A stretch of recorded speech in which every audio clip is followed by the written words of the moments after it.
Hello everybody, welcome to the third Fall Foreign show match. Today I am very excited to be casting with Jaeyun. Jaeyun, how you doing, man? I'm doing great, and we're back again. Just casted with you in the CPL, and that was a lot of fun, and now we're back doing this show match, so really excited for this, and thank you for having me, of course. No problem, man. Jaeyun, of course, was in the last show match. He's an amazing Terran. If you haven't watched his stream, you should. And yeah, so this is a foreign show match that is being sponsored by Matcherino. So I just posted a link in chat, and if you have not already, head to that link and you can donate $1 to the prize pool using the code FALL. And we are already at $140. Our goal was 75. We made it to 140 and rising. So you guys are amazing. We had two donors. One of them donated 50 bucks, Alexander the Great. So if you're watching this, thank you a ton. And also Sushi donated $40. So we got two big donors and then a bunch of people using the code. Also there you can check out merch you can buy, and a portion of that or all of it will go to the prize pool. Especially Matcherino's mouse pad you can buy for $10, and it will add $10 to the prize pool. It is currently the mouse pad I use. I really like it, so if that's something you guys are interested in, head over there. But for this show match today, we've got the Polish Terran kogeT and the American Zerg Jaeyun. Sorry, Jaeyun. I missed his name up already. Okay, Jaeyun is one of the best Zergs in America, and kogeT is one of the best Polish Terrans. So, Jaeyun, who do you got here in this matchup? Who do you think is going to take the best of 9? Yes, so Jaeyun just played versus kogeT in the NA versus EU series, and Jaeyun actually won, but I think I was reading back then that kogeT was really busy at the time, or he had a kid, something along those lines, so obviously he was very busy. I feel like kogeT has probably prepared more this time, and I think I might actually favor kogeT here. And I like Jaeyun, but how many Terrans does he have to practice with? Like, I'm literally the only Terran that plays in the NA region, so I feel like kogeT, not only is he not busy this time, he has more Zergs to play against, whereas Jaeyun is kind of limited to who he can actually play against. That's a great point. kogeT, of course, has Trutach, the other Polish Zerg, so buddies with him and a bunch of other good Eastern European players. So yeah, this was originally going to be live, but we had some connection issues between our computers, so this is going to be casted from replays. So they are playing right now. That's why I got bumped from 3 to 3:15. So we are going to be casting this from replays, and as they come in, we'll be going game by game. I'll just really quickly read the map pool. This was selected by, I chose the first map, and they chose the other 8.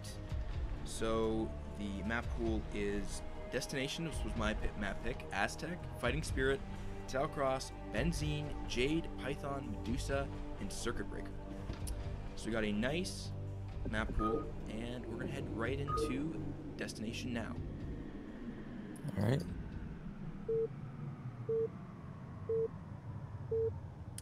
Destination is an interesting map. I know that Fantasy build is pretty good on this map. Do you think we will see a mech style or bio on this one if it goes to the later game? Yeah, so this is kogeT, and kogeT's got a lot of strategies. He can play bio. He just recently played Have At You. He played bio versus Eon Zerg, I think. He's playing under Oriental Blue. And then in the EU versus NA, he played, I think, 5 racks, and he also played Race. And I've seen a lot of games where he's gone for the 5 Factory Goliath build. So on here, Destination, it's I kind of don't like it because it's similar to Talcross, where the Mutas can swoop in over the ledges at your natural. But kogeT has great Wraith control that I feel like 1-1-1 with Wraith is probably the most likely build we're going to see from kogeT. And because of that, if it goes late game, I feel like it's just going to be a bio.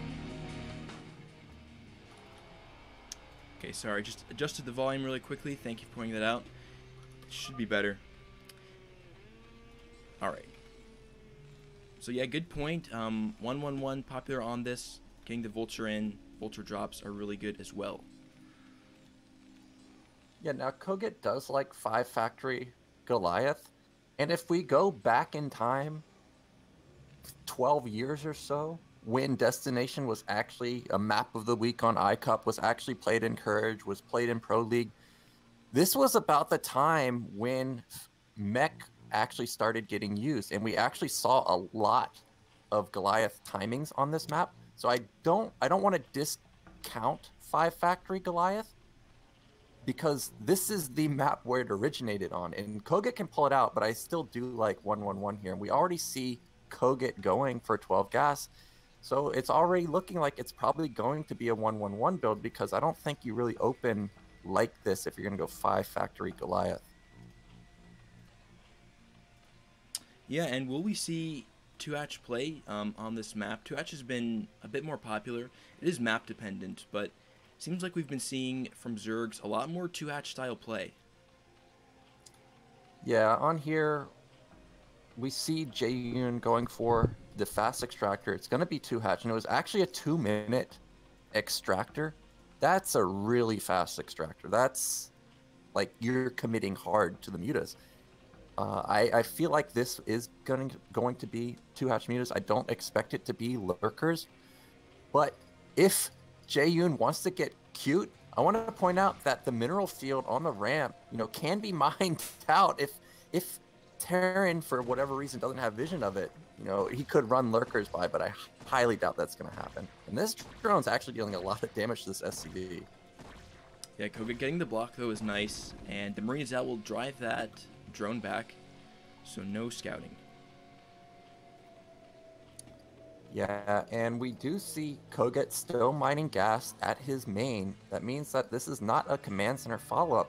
And yeah, I pointed out earlier that kogeT really likes his race. I think we would have seen a second factory come down by now if it was going to be Goliath. And here come the 2 starports, just as I thought. Now, the real question here is kogeT going to hardcore commit to race, or is he going to transition into, a command center follow-up afterwards, or is he going to go mass wraith with bio? If you go mass wraith with something like 3 Racks Academy, it's really strong. Like, it's hard for Zerg to engage because their econ is so hurt. We've got a sunken out from Jin, respecting the vulture coming out, so that will not get any damage. Just not going to be able to poke in and get the scout. The Ling's coming out now. Yeah, and Jaeyun's doing exactly what you need to do. We already see a sunken down for him. The lair's almost done. We don't see any Hydra Den. It's definitely going to be mutas. And I'm looking at how many drones he has at the natural. This is one thing about, oh my gosh, he actually got the vulture. So that sunken placement was really nice. A lot of the times the sunken can't range the vulture when it runs around the right side, and that could have potentially shut down the mineral line for quite a while. So nice pick off there by Jaeyun. That's huge. If that vulture got back there, several drones would have died, had to pull him. So that's a huge deal. Now 2 port wraith is out, and there's only 1 Marine being produced, so not going to be that 3 racks wraith play yet. And will we see kogeT expand here in a minute after he gets the race in? Yeah, now, when kogeT played versus Eon Zerg in one of the Habit U's, he just stayed on race the whole time and transitioned into 3 racks. And I think that's what we're going to see. I thought we were just going to show 1 wraith and kind of scout around, but we did show 2. And now look, the Spire's not even done. It's not even close to being done. In race, they don't have the highest DPS, but when there's 2 of them here, they can actually kill drones really quick. A lot of these drones are going to fall. Jaeyun getting some damage on that bunker, S supply depot, will force those SCVs to be pulled off. And now several drones going down. We have a total of 4 and an Overlord. That's some nice damage done, and there's nothing Jaeyun can do. Jaeyun. Yeah, and this has caught him completely off guard. Normally, if it's just 1 wraith, who really cares? But we've got 4 wraiths here. They almost one-shot drones, and the mutas, they're not even half done. kogeT might just end it right here. So much damage being done with these wraiths. And all those Overlords in the middle of the map, kogeT's just going to shut those down. Supply block Jaeyun so hard. Oh my gosh. All of these overlords are going to die, and really, I'm just looking at his base. Okay, engineering base almost done. kogeT can just turn around now. He's dealt so much damage. We have maybe 10 drones left over for Jaeyun. Jaeyun has to make a miracle happen with these mutas, or he's just done. Like, kogeT's getting so big right now. He's even got cloak going. He's got 5 race out. He's got turrets going up. This is a great spot for him. Yeah, like you said, kogeT's Wraith control, we'll see it in a minute how good it is. So far, it's been very nice diving in, catching some overlords. But the muta count, we're at 7 right now versus 5, soon to be 7 Wraiths. Yeah, and God, so many race out. They're going to start, they deal half damage to mutas. So 2 volleys, he'll be killing a muta. Oh my gosh, these mutas are just going to melt if they ever engage on top of it. He's going to have cloak very soon. There it is. And now there's nothing to see it. And now he can moving shot kill these mutas. Okay, overlords are here, but it doesn't matter. Yeah, kogeT sniping those overlords before the mutas can attack, and now there's nothing to spot the Wraiths. The second overlord is here, but once he guns that down, it's probably going to be it for Jaeyun. Yeah, and that's GG from Jaeyun. A quick game for kogeT. The Wraith caught him completely off guard. I think he was expecting it to just be 1. And just 1 is fine. You'll lose a couple drones, maybe an overlord. But once you have 2 of the Wraith, the damage output was actually crazy. The Spire was only at 400 out of 600. That's a lot of time before the mutas come out. Yeah, well played by kogeT. So, again, we are waiting for kogeT and Jaeyun to play their second game.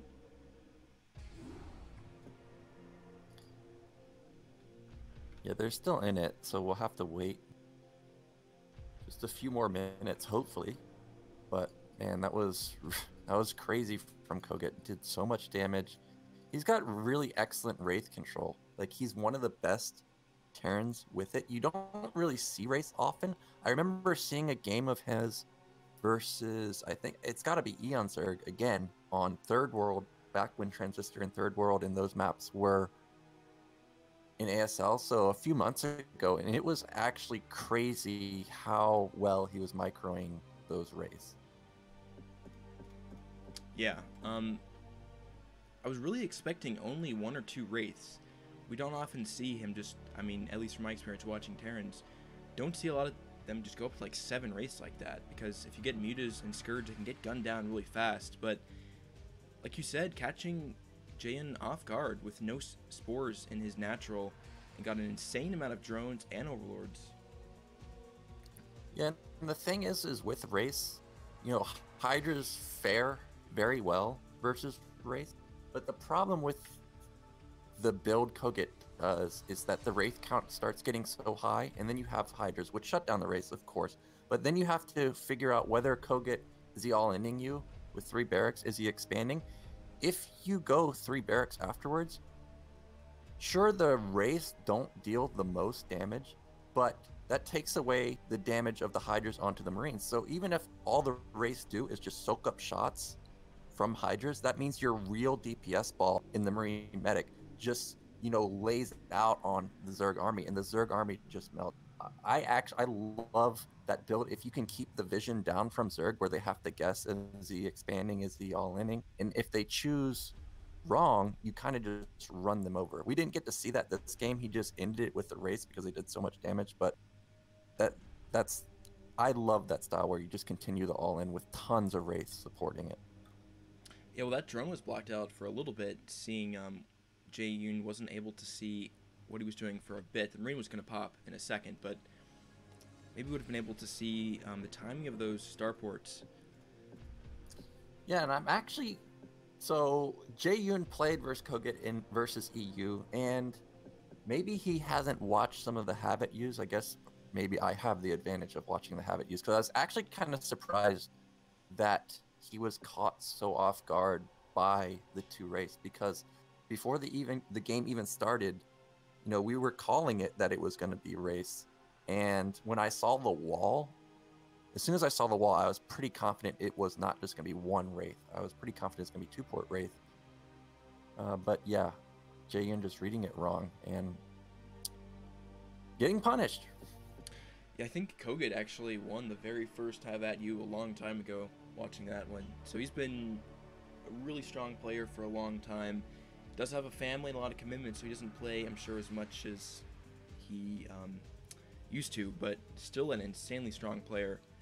So, now you can talk to me a little bit about what you think. Are all maps able to be mechable? I'm trying to get this out because I've been a little bit confused about this. Is it just the fact that you can do mech on most maps and then some it's extremely good on and some it's just mediocre? Or are there some maps you think that mech is just absolutely not viable in the map pool? Okay, so let me look at the map pool. I don't know what your map pool is. Oh, I'm sorry. I know you said it, but I can't remember all of it. Yeah, I'll read it off again, or let me just post it in the Discord real quick. In general, most maps are pretty mechable. Like Destination. So we just saw Destination. Maybe it's not the greatest. Well, first off, I don't think really opening mech, like just going straight mech, is very good unless you're doing a timing like 5 Factory Goliath to go in the game. If you're doing that, I think it's fine. But in general, mech is okay on all maps. Destination is a good map for it because if you split map, Terran always trades favorably. And then if it goes half map versus half map, you know, Zerg will just eventually run out of money. It's a lame way to play, but that's kind of the most optimal way to play mech is pick your moments to attack, but if you're forced to just sit there and camp, just camp it out. They can't win. Yeah, and it seems like there's some maps where we see players stay on Biotank for a long time. Aztec is one of those where we don't see him transition into mech. You know, typically there's that 11 to 12 minute transition into mech, but on some maps we see just Biotank, and I guess that's really dependent on how the map is played. Yeah, Aztec, it's a 3-player map, so Zerg is probably going to take the other main quite quickly, and when you're playing mech, you really need to get your half of the map.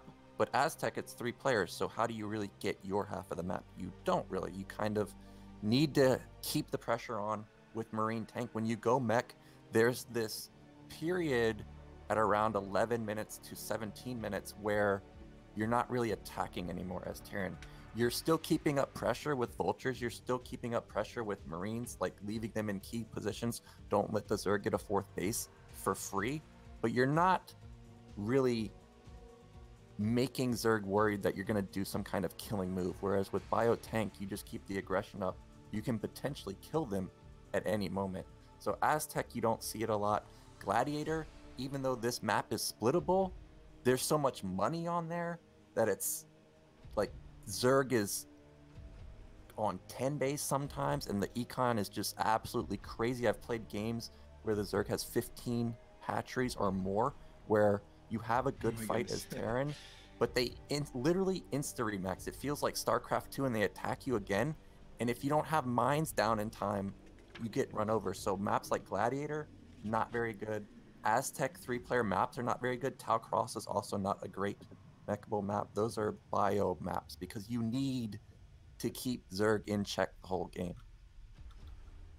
Yeah, and we've also got Python. We haven't seen that one in a long time. That was one of Python. the first ladder maps, I think, of StarCraft Remastered, if I remembered, but haven't seen that played a whole lot since then. Yeah, Python, an older map, it's hard to judge how older maps will fare in the current meta because people these days are so much better. They play completely different than they did in the olden days. Python is not a ladder map. We don't see it used in any tournament. So is Python mechable? I feel like it could be. It's kind of, I guess it would kind of depend on the spawns. Like if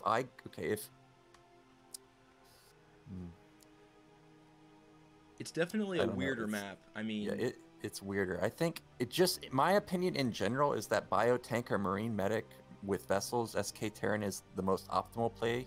I just think it's just better all around, but it's way harder to do. If you can get a map like Circuit Breaker or Fighting Spirit where you can just sit there on your side of the map the whole game, I Yeah. mean, that's an easy way to play and an easy way to win. I mean, that SK Terran, it requires so much control, but kogeT's good at that. He's really good at his bio control. Watching a lot of his streams, that's something he's really sharp on, is his 5 racks play. But we kind of see you brought this up I think a while ago, but the thing with 2-hatch play is that it's kind of a response to 1-1-1, but it also kind of forces Terran to play more like a 2 racks academy style, I believe, which is different than the 5 racks they're used to. Yeah, see, my preferred build for Zergs out there is 2-hatch. Regardless of variation, 2-hatch. The game we just saw with Jaeyun was a committed 2-hatch. It was not 2.5-hatch, was not, a greedy one where he's got a 3rd hatchery in his main or he has another hatchery somewhere out on the map and then goes into mass muta. This was just a really committed 2-hatch muta game.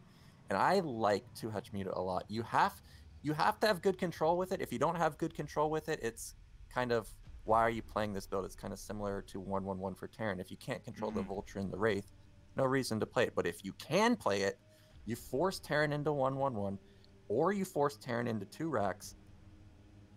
Meanwhile, Terran kind of has to guess, is it an economical 2-hatch? Is it a all-in 2-hatch? Because if Terran thinks it's all-in and then they overreact, building mass turrets, building, whatever. Well, now all of a sudden, Zerg's got a huge lead. So I like 2-hatch a lot. And I think also for Jaeyun, his muta control is quite stellar. So he likes that 2-hatch style where you just keep building those mutas. Yeah, and on maps like Destination, that's a good map to pull it out on. Aztec is a good map. I see your map pool right now. I'm looking at it. So out of this map pool, I would recommend 2-hatch on Destination, Aztec, Tau Cross, Benzene. Medusa is also not bad, but the other maps, so Fighting Spirit, Python, Circuit Breakers, I think those are all, Jade, I think those are all, okay, Jade is even a good 2-hatch muta map too. So most of these maps are actually good 2-hatch muta maps. But kogeT is good with 1-1-1, and I feel like if he suspects you're going to go 2-hatch, we're going to see a build like what he just pulled out with the 2-port Wraith. And his Wraith control, I'm telling you, like, I can't link a VOD or anything, but it's really good. I mean, we see even that game was pretty stellar. Does would kogeT ever, like, block a SCV so that he can group his Wraiths better, you think? Yeah, I think he does do that. Maybe, I think actually, if we were to go back into the replay, I think at the bottom of his mineral only, he did that with one of the SCVs with the depots, but I'm not completely positive, but I'm pretty sure that that's what he did. Yeah, I mean, it looked like they were clumping up really nicely for him. Yeah, and this game must be epic because it's been going on for a while now.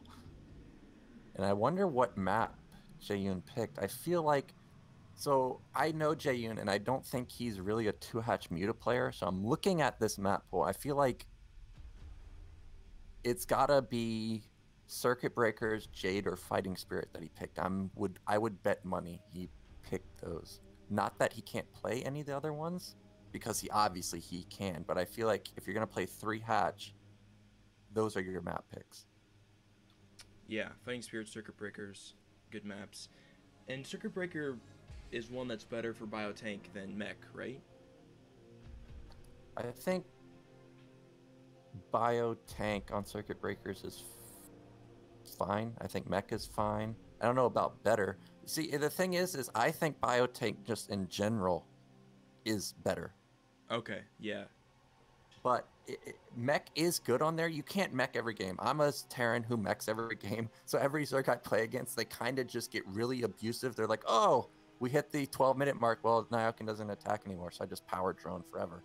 But if you're playing someone that mixes it up, like Flash, if you have Mech available in your arsenal of play on Circuit Breakers, then Mech is amazing on there. Yeah. And I wonder if Jaeyun's we're gonna see any of these players do anything cheesy. Any fast pools on these maps. Yeah, I think that in Have At You, kogeT, he 8-raxed Eon Zerg on Tau Cross. I think that's a good map for 8-raxes, but at the same time, because of how Tau Cross is laid out, with that little choke where you can build a depot there, a lot of the times the Zergs go overpull or 9-pull to begin with. So Tau Cross is an okay map for it, but it's also, you can get punished really easily just because of how often you get 9-pulled. Aztec, I don't expect 8-rax there because, again, 9-pull punishes you pretty hard, and it's a common build there since we have the reverse ramps. I think a good map to 8-rax would be Python or potentially Medusa, because I don't really like Medusa for Terran versus Zerg. I think that Zerg has a lot of opportunities to bust down the destructible temple, do backstabs to you. I feel like if I was going to cheese there, that would be good because it would get Jaeyun in the mindset where, okay, I got 8-rax, now I can pull it out on any map, and then kogeT doesn't really have to do it ever again. But Jaeyun will have to worry about it.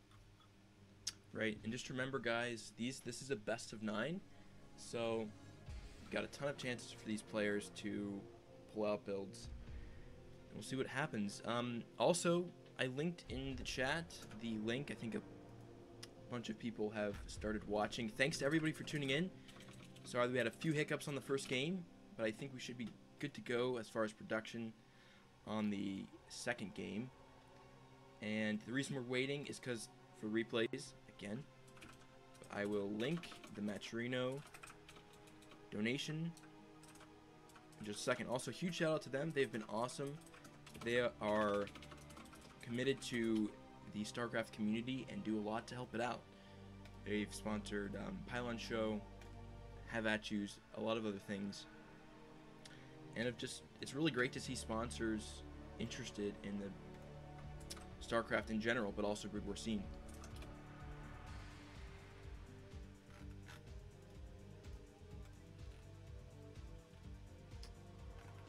Man, this has got to be like a 35-minute game or something. Yeah, this is a crazy game.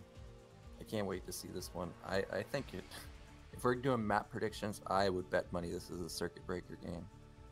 I think that's probably the map where players are most comfortable with. It's the most likely map to go split map, and that could be the reason why we're having this 40-minute or so game. This is crazy.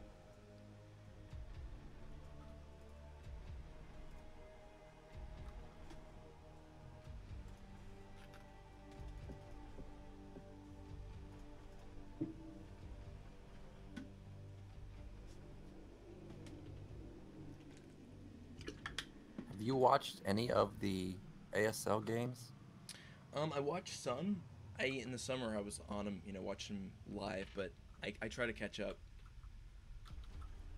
Yeah, I don't really have a lot of time to watch a lot of VODs, but I watched Effort vs. Last. Okay, people in the chat, if you have not watched Effort vs. Last, those games are crazy, man. I highly recommend those games. Last is a beast. In Effort, I'm gonna be honest here, I was not really a big fan of Effort. I remember him playing versus Flash in the OSL where Flash was up like 2-0, and then Effort just mass linked him the next 3 games and won. And I was so mad. I was like, Flash, can you just make a depot wall, please? This guy's just ling all ending you the whole time. So after that, I was like, okay, does he just all in all the time? But I'm gonna be honest, within the past few months, like specifically 6 months to a year, Effort has increased his skill so much.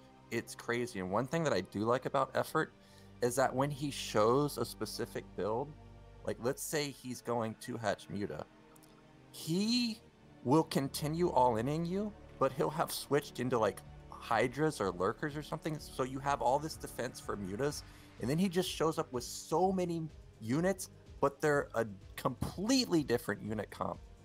He's nuts. And that series kind of he was showing why he's so strong. Last, and I highly recommend that series. Yeah, Effort's insane. Whenever I've watched him recently, he's been great. It almost is like thinking of this 2-hatch play, it was so disappointing a while ago seeing Jaeyun just lose to Flash. We're going for this 2-hatch style with the Hydra all-ins. It seemed like that was just getting super popular for a while. Yeah, and yeah, Hydras are okay if you can catch people off guard, if you can limit the scouting versus 1-1-1. It's not even bad versus a 5 racks or a 4 racks, but that's before, you know, stim and range and all that kicks in. If you hit a slick timing, then it's really good, and effort can pull stuff out like that. So, man, this game still in there. I camp a lot, and 40 minutes even for me is a long game. This might actually be like mined out scenario. We're getting to that kind of game length. I mean, especially if it was one of the smaller maps, we definitely mined out. If it was circuit breakers, then getting pretty close. Yeah, if we get into a game where it's like Tau Cross and they both like 8 racks or 9 pulled and like wiped the SCV and drone lines, and it's actually like 20 supply at 40 minutes, I might freak out.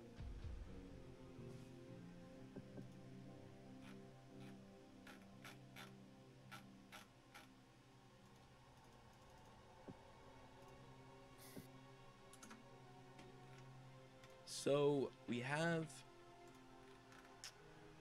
just talk about some of the sponsor things.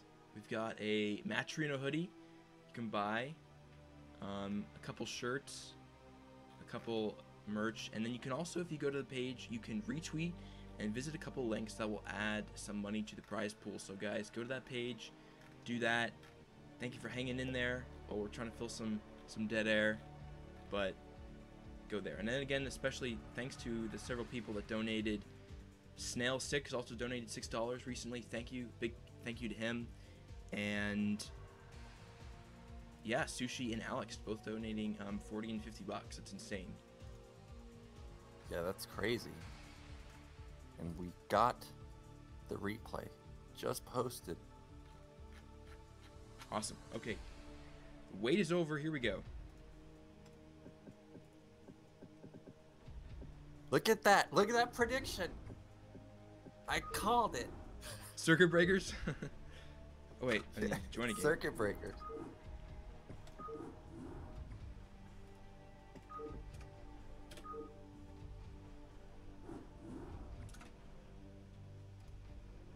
All right. All right. Here we go. Let's go.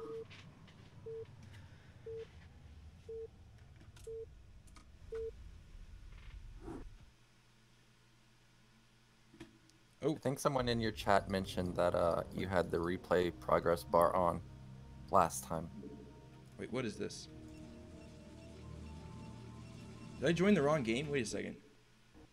Yeah, No, you're in my game. I just hopped into somebody else's. What happened? Wait a second. You just left my game. It wasn't your game. It was something else. That was so What? weird. Here, sorry. Can you rehost it? Okay, I real quick? remade. That was weird.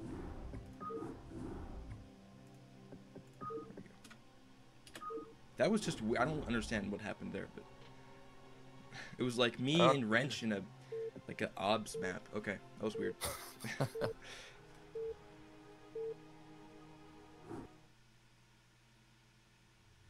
It's happening again. Look at this. People on stream can see this. It's me and Wrench on this bugged map. And it's in a replay? Okay, maybe you make it's Look at this. Look at this, guys. Okay.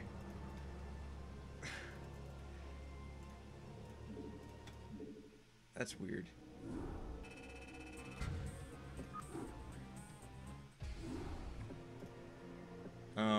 Okay, let me just, if you send me the rep, I'll just put it in.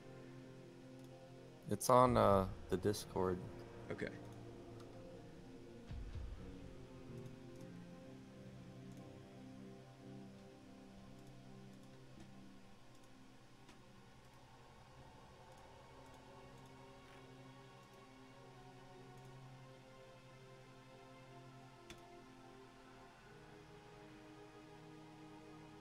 Okay. All right, finally got it. Okay.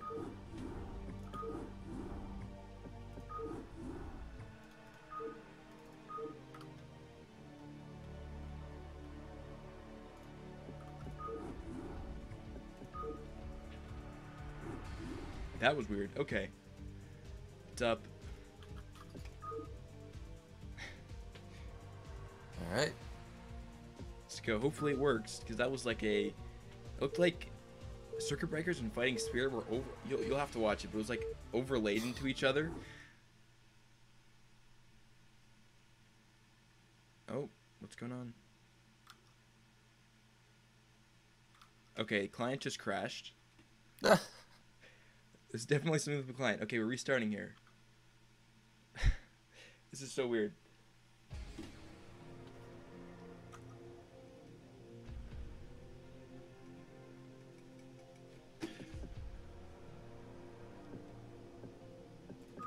Okay. Alright, I'll host it again. Yeah, you're dropping on my screen.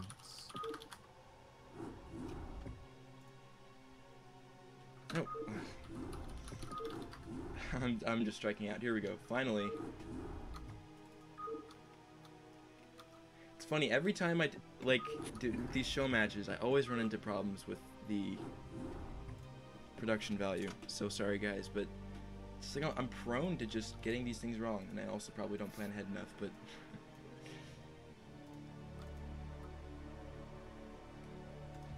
okay. Hopefully. Fourth time's a charm. Fourth time's a charm.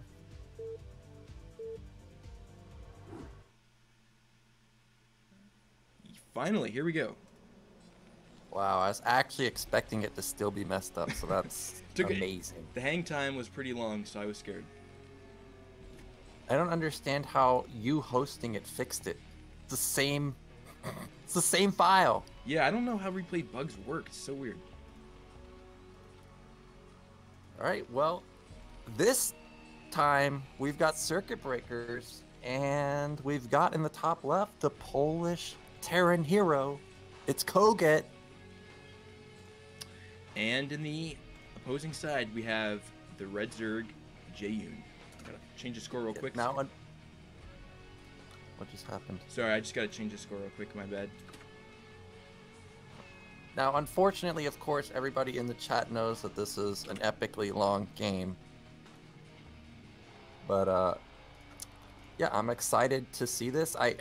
Even though we know it's long, I kind of hope we do have that scenario where I was talking about maybe, like, they wipe their drone or SCV lines, and it's actually, like, super, like, epic. Like, very low econ, low supply, crazy nuts game, instead of just a split map. Because Circuit Breaker, very easy to split, and especially on these positions, I'm looking at these positions and I'm like, yeah, this is gonna get split pretty easily.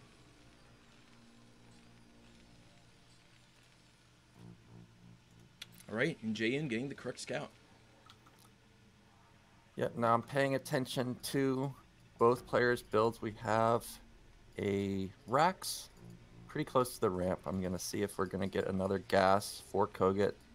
Jaeyun going just for the standard 12 hatch. No gas for kogeT so far. We're not going to have a 1-1-1 here unless he's got some kind of variation that I've never seen. So this is definitely going to be command center follow-up.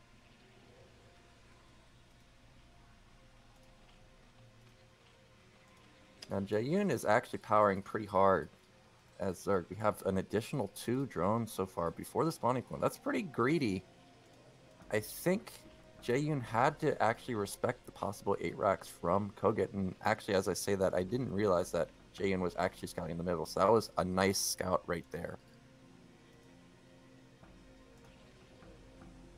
Yeah, scouting the middle is really good. There's CC on the low ground, but I wonder why some players just skip the low ground scout if they're going greedy. It seems like you have to scout the...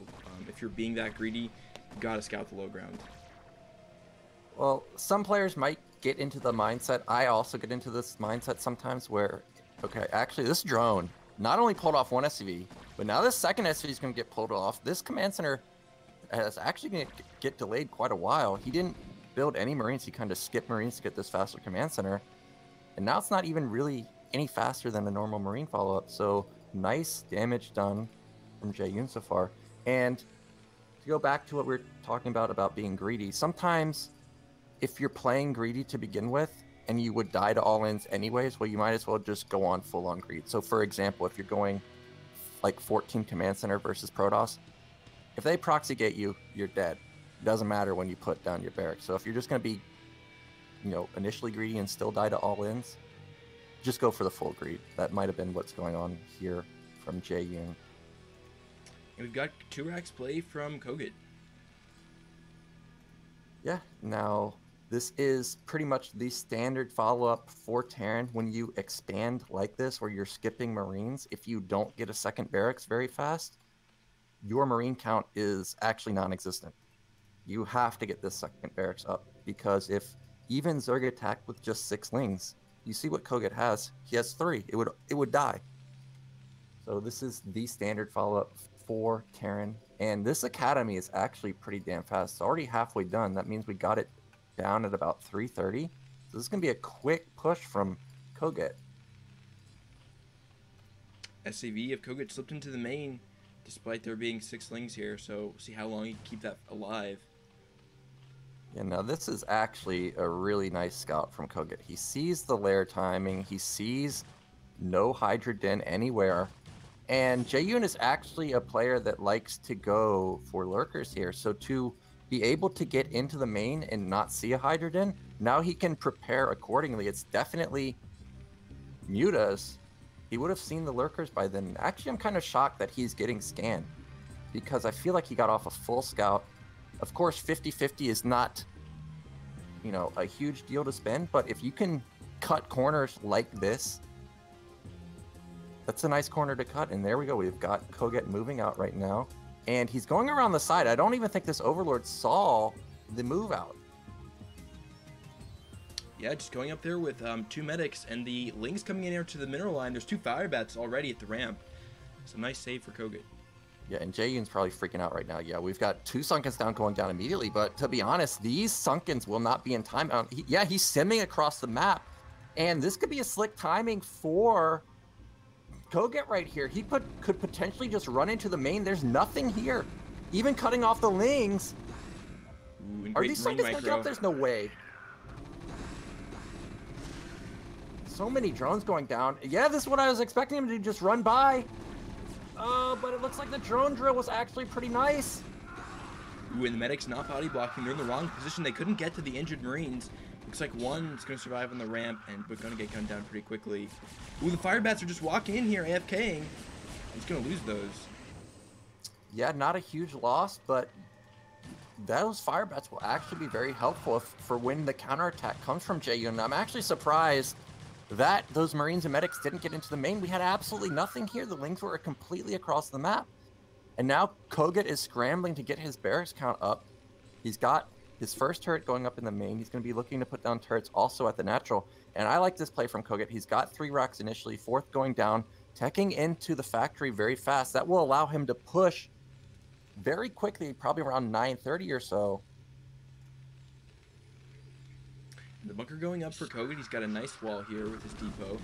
And Jaeyun seeing if he can get a couple SCVs, gets 1 there. Yeah, now Jaeyun knows that kogeT lost his entire Marine ball there. It's not like Terran's in the mindset where, oh, I'm going to go attack again. Jaeyun knows he's safe to take this 3rd base at bottom right. So I love this quick 3rd base going up for him.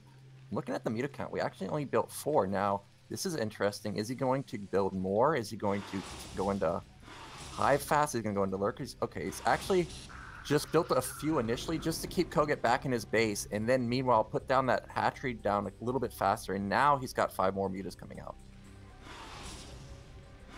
And now we're seeing that sort of 3-hatch versus 5 racks or 4 rack style that is sort of been the meta for a long time.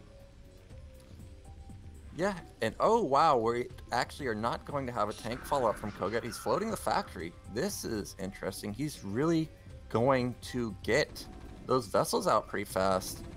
And that's going to be worrisome for Jaeyun, I think, because This lurker upgrade, oh, well, never mind. This is not a 5 racks where kogeT's out on the map. It's actually kind of late.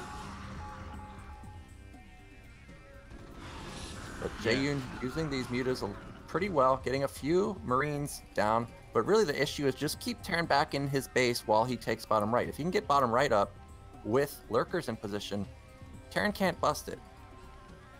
Ooh, looks like there's a second port, so maybe we're gonna see... Okay, never mind, the timing is off, but it's gonna get pretty fast science vessels out. Yeah, we've got SK Terran coming. I think now that I'm seeing this build unfold, because when you do 2 racks, you don't rush the engineering as fast as the 5 racks. Look at the +1 timing for kogeT right now. It's nearly done. He's timed this out in a way where his +2 is going to hit, well, his science facility is going to hit right when his eBay finishes +1. That means he's going to go into instant +2, and that's really nice. He's going to be 2 minutes ahead in upgrades compared to a 5 racks timing. Yeah, and Jaeyun, who normally, who has had good muta control, hasn't gotten really anything done with his mutas. A couple Marines here and there, an SCV or 2, but kogeT's done a really good job defending and not taking any damage to the mutas.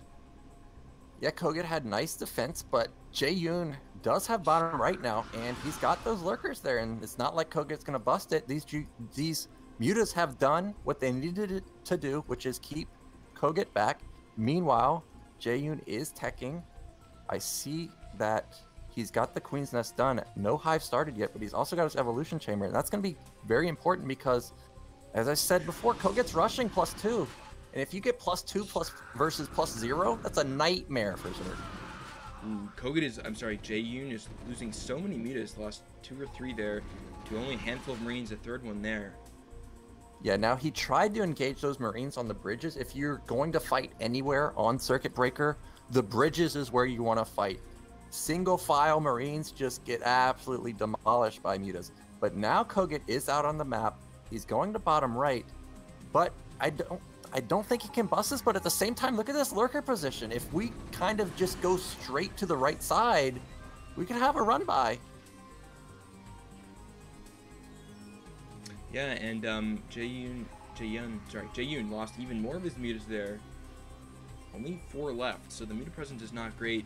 And now this gives kogeT a little bit more freedom to just go across the map. He's going to go to the natural, but with 4 lurkers there, 2 Sunkens, I don't think he's going to be able to bust that before he has +1 armor, because only taking 2 shots to those lurker spines, I don't think it's going to be enough to bust that. Yeah, that's one of the dangers of kogeT's version that he's doing right here, is he does not have +1. If you're going 5 racks or 4 racks, your +1 armor would be either done or very close to being done by now, and of course now there's no chance of him engaging these lurkers. And now Jaeyun has smartly gotten 3 lurkers to bottom right. Now this is completely defendable, and I like what kogeT's doing. He's putting down more Raxes, he's taking mid left, he hasn't given up map control, so he's keeping the pressure at bottom right, not allowing a 4th base easily, and he's getting his vessel count up pretty high. Yeah, we're up to 6 racks, and the 3rd is probably going to go down at a nice time for kogeT, taking the 9 o'clock position. Yeah, now this is actually interesting that what we're seeing from kogeT here is not only is he expanding mid left, he's also, even though this SC is going to get picked off, that means he wanted to take bottom left. And normally when you see a double expand like this from the Terran, that's usually mech. So Jaeyun might be thinking, hey, there's a mech switch coming, but actually there's no mech switch coming, at least not yet. Yeah, I mean, like you said, normally that mech switch around 11:30, 12 minutes. So the timing has passed a little bit. It's not ruling it out forever, but for now, looks like he's committed to the SK style. And will he bust into this natural? It's going to be pretty risky. It seems like he's thinking about it. Or just contain at least. Yeah, one of the things that you have to do with SK Terran is you can't just sit here. You've got to do something. You got to do drops. You got to irradiate lurkers. You got to do something to keep pressure on the Zerg, because if you don't keep Zerg in check, when 17 minutes hits, when 16 minutes hits, Zerg is a whole different ballgame. They just start going absolutely berserk. And I feel like kogeT, I like his build, but we're not getting anything done with these Marines and Medics. Now, we do have 2 vessels here. They have 2 irradiates, so these lurkers will go down. But I'm looking what Jaeyun has. He's got a defiler, no consume yet. At least this defiler doesn't have energy. I hope he doesn't get busted here. Yeah, kogeT just made a really nice play. He dematrixed one of his science vessels that was going to go down to Scourge and saved it. So that was a really nice play. Oh, is that going to be Plague? Okay, I thought that was going to be a Plague. But it's actually just a Deep Swarm. But now, look, we've got Zerg pushing out to get their 4th base. And really, Zerg is taking no damage this game. Okay, here we go. Mass drops at bottom right. I didn't even notice those. This is exactly what kogeT needs to do to get something done with these Marines and Medics. Oh my gosh, there's so many here. Firebat's unloading here, getting right on top of that Nidus Canal position. It's down before many units could get out. The Defiler is getting pretty close. Firebat's here doing some damage, and looks like, is there a lurker? Yeah, kogeT's powering through here. He's enough bio. And yeah, so he's... Yeah, the Sunken is down, and kogeT, he's going to get an insane amount of drones and possibly this entire base. Yeah, he's busted bottom right, and he ran by more units. And now, look, Jaeyun's actually trying to make a counterattack to top left, and there's no irradiates yet. So this could actually be a nice trade that both players do, but Jaeyun has completely lost bottom right. Not only did he lose the mining there, he's losing even 3 hatcheries. Oh my god, the Filer got picked off at top left. Gets a nice Dark Swarm off, though, and a Masper with the lurkers sending these Marines back. They still do not have +1 armor, so they're going to die so fast to those lurkers. Oh my goodness.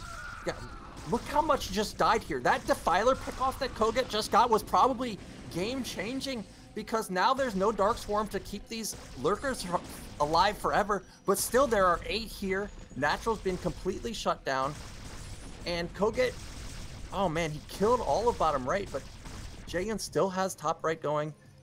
But look how much kogeT has. He has mid left, he's got bottom left going, but this lurker contain is brutal. Yeah, man, that's the power +1 armor, gives you an extra shot, and does not have that, so that's huge. Lurkers are up on the ramp, and they're right on top of the factory line. But there's so many science vessels here, he can start to radiate the lurkers down. But oh no, the lurker's getting near the mineral line. So many SCVs there, and these Marines outside of Jaeyun's Nat have been actual heroes, because if a Defiler got here, oh my god, so many SCVs going down. They're all stacked on that geyser. The supplies are just plummeting for kogeT, all the workers dying. A lot of vessels here, but no energy yet. He's getting all the SCVs, man. We've gone from like 130 supply back down. Both players almost even in supply now. And now the irradiates are coming out as the science vessels get mana, but the damage is already done. So many SCVs down, the supplies. kogeT was double, and now he's off. And there's a Ling at 9 o'clock. Look at this one Ling. He's got 13 kills. We've wiped out the SCV line everywhere across the map. Floated command center at mid left. What is going on? kogeT has maybe 10 SCVs right now. And he's got to force a bio. We're going to try to defend bottom base, but... Okay, holds that off, but he needs to get something else up there, because if he gets lurkers up that ramp, it's goodbye kogeT mining. And now, we were talking about kogeT having the upgrade advantage. Check the Ling upgrades for Jaeyun here. He's actually got upgrade advantage over kogeT. The only saving grace for kogeT right now is he has 8 vessels, and he can just irradiate for an eternity. Oh my gosh. kogeT was in such an amazing position, and then this lurker counterattack just did so much damage, and actually kogeT had great response there, killing the Defiler, yet somehow these 8 lurkers just completely changed this game around. And now Jaeyun has map control with these lurkers. He's going to try to hit the 9 o'clock base. And, okay, looks like kogeT is trying to counterattack with some dropships, but that base is gone. And it looks like Jaeyun is attempting to rebuild the 12 and the 3 o'clock. Actually, a dropship is going there right now. So that might get that base shut down, but still a third on the way for Jaeyun. Actually, that was just a scouter. Okay. Yeah, might have been a missed rally there, but kogeT does know about mid, right? He's trying to go over there and just deal with it. But Jaeyun, he knows about bottom left. He's sending Lings and lurkers here. And now this base is under siege, but there still are so many vessels here. And actually, Jaeyun has no counter to all these vessels right now. So kogeT is... Oh man, the Lings even wiped out those SCVs. I thought we had a group of Marines there. Okay, there's the Marines right outside the base. But so he will get bottom left running, but Jaeyun did the maximum amount of damage he could possibly deal there. Wow. The SCV count for kogeT, it's slowly getting back up, but he's got a power off of 4 command centers, or actually 3 command centers on SCVs, and his minerals are so low right now, having to rebuild those all up. And the supplies are pretty good for kogeT. I mean, his macro is insane, powering off of those 6 racks to starports. Sorry, 5 racks, was 6 racks. So insane macro from him, but he's pushing his economy to the very limits of what it can do. Yeah, and kogeT is spending his minerals very well. Luckily for Jaeyun, he has a huge bank here where he can saturate all these bases. If it wasn't for that, kogeT would be in complete control here, but Jaeyun had about a 1.5k bank. And now he's making a big attack to mid-left again. No response. Remember, these Marines don't have any armor. And he's going to get the low ground here. There's one science vessel, but there's so many Scourge. There's actually 10. Scourge detonating, nice, but there's barely made a dent. This mining base is shut down and lost the SCVs there. Now, he did trade lurkers there, which are not the cheapest units, but at least he did get a couple vessels because, and that's important for him, because this vessel ball, you know, was going unscathed and just, remember, it already irradiated bottom left. Now it irradiated mid left. That's like 10 lurkers killed just from energy. So Jaeyun needs to deal with this vessel ball. But luckily for him, kogeT still doesn't know about top middle. If this top middle base doesn't get scouted, all of a sudden we're gonna have, you know, Zerg on 3 base, and kogeT is essentially on 1.5 base right now. We've got bottom left taken again from kogeT. Look at top middle. We got a 4 Overlord drop coming in here. Now I hope there's a lot of Scourge here because he needs to kill these vessels. Oh, there's a lot of vessels moving out to the top. Scourge don't notice. There we go. Oh, this is so dangerous. He got 2 radiates off from the lurkers, but they're retreating. He's losing a couple. Ooh, nice micro from kogeT there. Only losing 2. And the drop of lurkers is the main, though. Actually, it's mined out, though, so... But he needs to save this production. Yeah, this is his entire production line. I would really love if he put 2 lurkers to the top where that depot field is. Just completely supply block kogeT. But kogeT with a nice counter drop to mid-right. Mid-right's going to go down. This game is nuts. Again, the vessels are still alive. There's still 6 of them. They'll be able to deal with these lurkers. But Jaeyun doing a very good job keeping this game chaotic. Might even lose this command center here if the Lings get on top of it. Okay, so all those lurkers will pop right now. But again, so many supply depots going down, and kogeT is still a long ways from being supply blocked. But that's and Scourge detonating on the vessel count. The vessel count is only at 4, and they have no mana. So things are not looking so good for kogeT. Yeah, now all of a sudden, kogeT has 3 vessels instead of 10. And I don't know what happened to mid-right, but the hatchery stands. So it was looking dicey for Jaeyun, but now Jaeyun still has mid-right. Of course, not mining, but he can transfer drones. kogeT still has a decent amount of minerals at his nat. He actually didn't lose as much as I thought he was going to lose to that drop. And now bottom right is getting a decent SCV count there. And Jaeyun's supply is now getting a little higher, now getting a little closer to kogeT's, and we don't have to worry about mass irradiate now. There's only 3 vessels left. Yeah, supplies are getting really close, only 10 apart. So it looks like kogeT, the problem with him is his expansions are so vulnerable. He's just finally getting defenses up at 9 o'clock, but the bottom left, that's only 2 Marines there. All it takes is some Lings to go down there, and he has to pull SCVs again. Looks like there's actually a drop of Lings, and they're going to shut this down. Yeah, just a small drop going to top left. It's hilarious, a 5 Ling drop. You don't see that often. But there's nothing here, and it will, you know, these are upgraded Lings. These are crack Lings. These will wipe down the depots. And kogeT, he's moving across the map, but look at what Jaeyun has. He's got stuff set up now. He's got a bunch of lurkers. He's got Ling, got Defiler, and these Scourge are just waiting to pounce on any vessels coming into range. Got another 5 Ling drop, or actually 3, I think, weakening down to some of the supply depots. That's going to be nice, but a nice defense from Jaeyun as well, stopping that bridge offensive. Yeah, and we have another drop to mid-right from kogeT. Lings are slightly out of position, but they drew aggro. Now they're on top of the Marines, and he's going to clean up this drop easily. Only a few SCVs, actually 4 or 5 SCVs survived at the bottom left for kogeT, but he still lost some, and those have not been sent back yet. So kogeT is still extremely fragile, but Jaeyun as well, his expansions are very attackable. It's not like you can just put a couple lurkers on the ramp and it's locked down. You can get some tanks bio up here and start shelling those, but right now he just needs to stabilize and get out from this extremely low eco position. Yeah, and kogeT actually has a lot of SCVs at mid. Oh no! And, the Scourge! oh, all of his science vessels just went down. Oh man, didn't even see that, but now that's huge. kogeT's got no vessels. He can't deal with the Defilers at all. So any Ling Lurker Defiler attack that Jaeyun does is going to be crippling. I see a Defiler just consume something at the top. Okay, it looks like it's just going to be defensive. But I would love it if Jaeyun goes for another drop.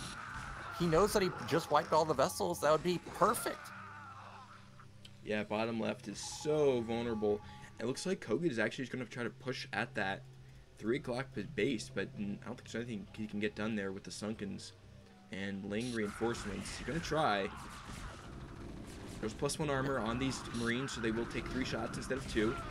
But, okay, actually going to gun those down. I was wrong. And charge in his base, and Jaeyun could lose a ton of Marines. Drones. Oh, the Lurkers just a little bit too late. The base does go down, but the Marines are getting shelled by Lurkers. kogeT doesn't notice yet. Okay, but all the drones went down. There's a small Ling attack to mid-left. Won't deal enough damage to take down the bunker. But now also this Ultraless Cavern's going down. That's not exactly the cheapest building in the game. And I see a bunch of unburrowing happening at top middle. Potentially a drop gonna be coming in. Yeah, I think it is gonna be a drop. I like that play from Jaeyun. Or not. You got 4 science vessels out already for kogeT. The thing is for Jaeyun is that he left his 3 o'clock base so vulnerable. Had Sunkens there, but no Lings or Lurkers, 9 discount, or anything like that to bring in reinforcements. I think if he had a handful of Lings there, probably would have held. But +3 and 3-1 bio starts to get very powerful against Sunkens. Well, that plague hit every vessel. Unfortunately for Jaeyun, he needed that plague before they went in and got hit by those spores. But now a huge counterattack to bottom left from Jaeyun, and if this base goes down, we're going to be back on 1 base versus 1 base. And remember, kogeT just transferred a ton of SCVs to bottom left. This will be more than half of his SCVs if they go down. And he just lost 3 vessels in the middle. Yeah, this base is kogeT just deciding not to defend it. Trying to be active on the map instead of that. But getting the Lurkers burrowed here and those SCVs. Okay, looks like some are going to get out. Oh no, there's 2 Lurkers at the top of the ramp. Going to get a ton of SCVs here. Great play from Jaeyun. Yeah, nice play. Unfortunately, the Lurkers don't have +1 weapon on them, but he hurt so many of them. And now kogeT's got a big counterattack to top middle. There's no Lurkers here. Again, this is a reenactment of mid-left. This is Sunkens only mining to base. deal with it. Yeah, this is all Jaeyun has, and kogeT is still standing strong at mid-left. Those are basically all the drones he has. So bottom left is gone from kogeT, but he's still mining a bit at 9 o'clock. Oh, look at these SCVs at mid-left. They're just screwing around in the middle of the map. I hope kogeT sees it eventually, but this Marine medic attack to top middle has gotten cleaned up by Jaeyun. But now vessels are bottom left looking to irradiate as much as possible. Gets the Defiler and a few Lurkers. Yeah, but at least he's able to irradiate some of them. He's got 3 vessels, got a 4th one at his nat. But, oh my gosh, these SCVs, I hope he sees them at some point. Yeah, that's an insane amount. Thing is, where does Jaeyun go from here? And he needs to establish another base because he's not going to be able to do much more for too long on just 1 base. Yeah, he's got another drop going to top left. I think this is what he should be doing. Try and keep it chaotic because 1 base versus 1 base, that's not good for Zerg. He needs to do something to draw the Terran's attention. If he can get this drop in there, that's one way to get back into the game. I think maybe dropping at the 9 o'clock would have been a bit better for him. Yeah, if he can get... Oh, the Scourge are coming for the Vessels. Is he going to get one? I think he'll get one here. Oh, nope, this went by. But if he could get a drop to mid-left, that would be absolutely amazing. But it's going to be so hard to get there. What angle does he come in from? The situation is really tough for Jaeyun because he needs gas, but it's just...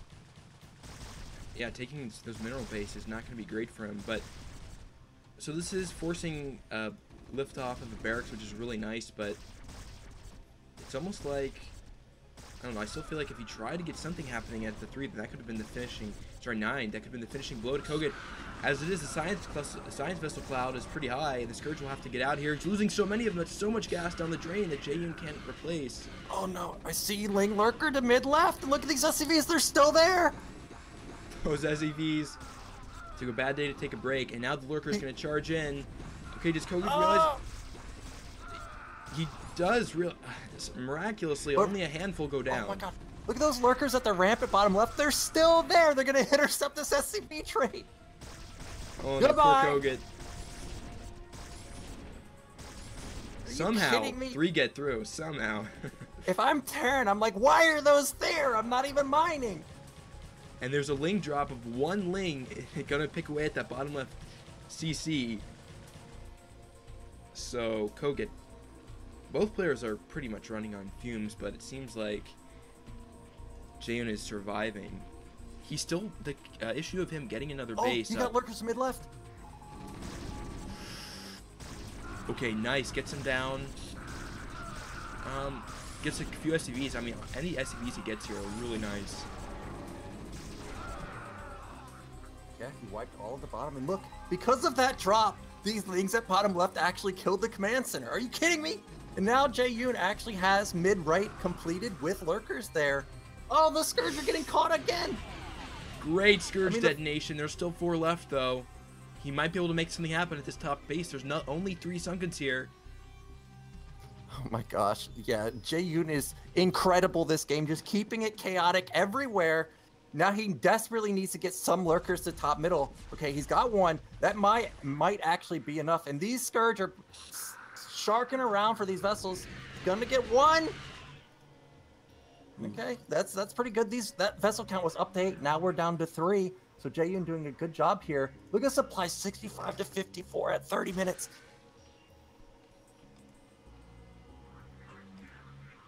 Looks like he's gonna try to make one last-ditch effort to get this 3 o'clock base, but loses his vessels. He's losing so many vessels for free here. This is killer. And the Scourge. Oh my god, and there they go! Oh, 1 gets out miraculously, but still.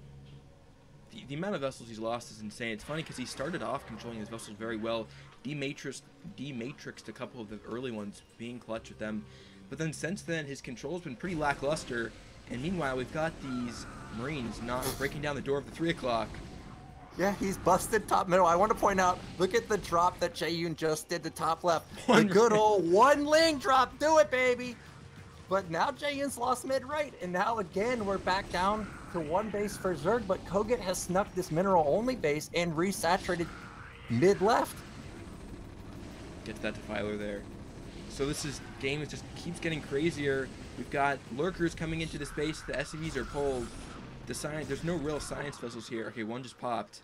But still. Alright, another drop going into the main. Jaeyun doing an amazing job with so few. kogeT also doing an amazing job with so few, killing a lot of bases every time Zerg takes a base. But now, Jaeyun's got a drone to bottom right. He's trying to take that, but look how broke he is. Can't even build a hatchery right now. Thing is, though, kogeT's barely mining as well. This game, do you think at this point they could both have a path to victory? I think the saving grace here for kogeT is that he's got vessels. He's got a 2K vessel bank. Jaeyun has killed so many vessels, it's crazy. But it doesn't matter because kogeT can just keep building more. So I actually still like kogeT's position despite only being on 1 mining base. I think kogeT here, he just has to control his vessels better. If he does that, he'll probably win. But if he's sloppy with them, and then the last few skirts Jaeyun can produce, are going to just murder them, because so far it's been pretty not great. Suboptimal. Yeah, now Jaeyun does have ultras out on the map, only 3, and I want to point out that kogeT does have 3/3. These ultras do not have +3. Oh man. Every irradiate is hurting so much. Radiated Ultra's getting on top of some of those Marines, though, and pushing this Bioforce back. I hear Lurkers going down. Look, mid left. Whoa! Oh, the CB is dead again! And Ling working on that SCV. kogeT lost another vessel or two there. This game. This is one of the craziest Zerg vs. Terrans I've ever seen. Now we'd have Jaeyun going for another counterattack to top left. I think that the vessel count has just gotten too high at this point. We're not really killing a lot of Marines. We're killing the SCVs consistently, but the irradiates. He's got an endless gas bank. We're still at 2K. How does that happen? It's crazy. And Jaeyun, he just has to get the gas out. Oh. Top left. The one Ling drop again. He's turning around. It gets that one Ling out, though. The ninja. So Jaeyun's pushing here. I mean, he's basically got, okay, this is his scourge. What can, okay, kogeT pulls back here. Still gets some science vessel loss, though, and no more. So that might be. He is losing vessels. We keep saying that, but there's still 4. Yeah. There's still a 2K gas bank. We still have multiple queued up vessels in production. And now, sure, mid-left's mined out, basically. But at least we got the mineral only. Jaeyun doesn't have another... Okay, actually, he's got bottom right going. Oh my god, another vessel gonna die. Another one. So many vessels. I don't know how kogeT has so much gas. And Jaeyun is broke. But, well, okay, I do know how Jaeyun's broke. He's built like 5 million Scourge. It's true. Oh, the 2 Ling drops to mid-left. Up in the damage this time. Get that refinery. And he's got a 1 Lurker drop going into... Okay, pulls back. Man, nice reaction from kogeT. Shutting that drop down. Yeah, now Jaeyun desperately needs another base. Top middles almost mined out. We're not mining anywhere else. He needs to get bottom right going. Unfortunately... Yeah, kogeT saw that as well, so he knows it's there. Yeah, so he's probably going to move there. Unfortunately for Jaeyun, he's killed a lot of vessels. That's great. The thing is that this Marine Medic Ball hasn't taken any damage. Oh, loses you some more. And this isn't even all of kogeT's army. His actual army is standing strong at the mineral only at up left. See a couple Marines going down, getting on that hatchery, and I think that's going to be it for Jaeyun. He's barely mining. I mean, Zerg mine is so slow, so each time I look back, it's so... Okay, actually, though, that base is almost out for real, and there's no other gas base for him. I think that's going to be it. Yeah, I think that kogeT has just too much. The vessel count has been reduced by Jaeyun a lot, but the Marine count has remained strong for quite a while now, and now we've got doubling supply. We're about to mine out. kogeT still has... Yep, there it is. There's the GG. Wow, that game was insane. That was some amazing draw play from Jaeyun, some great aggression, but kogeT hung in there. You know, his control in the beginning was really good. He didn't lose too much to big mistakes in terms of bio. He was really good with controlling that. His vessel control wasn't great, but this was just looked like a really evenly matched game that went back and forth, and both players had multiple chances to close it out. So, it's an amazing game. Yeah, that was nuts. There were points where I thought kogeT had it easily, and then that Ling mass lurker counterattack to top left, I thought that was the game changer, because then Jaeyun started getting top middle and mid right, but kogeT did an amazing job consistently denying mid right. But Jaeyun did an amazing job consistently denying all of kogeT's bases. How many SCVs died that game. I wish, these are games that I wish we had the StarCraft 2, you know, overlay where you can see how much has been lost. Yeah. How many vessels did he kill? We were possibly up into the 5,000, 6,000, 10,000 worth of gas lost to vessels. Possibly. I mean, I'd say like at least 15, 20. It's got to be in that area. Yeah, it had to be. It was absurd amounts of vessels being lost. I made, by the way. Okay. Oh, they're done already? Okay, right. Nice, we don't have to wait. See, how stable is the stream looking? I got it. Looks like it went down for a second. Somebody can give me just a quick confirmation in chat that the stream is stable. Would be nice.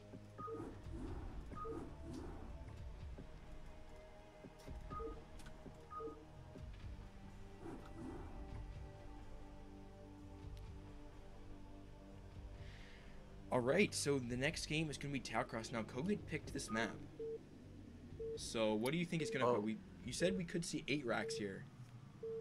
Well, yeah, 8 racks is a common build on here, but at the same time, this map, because of that choke, huh? We've got another bugged replay. Are you serious? Okay, you just download and make.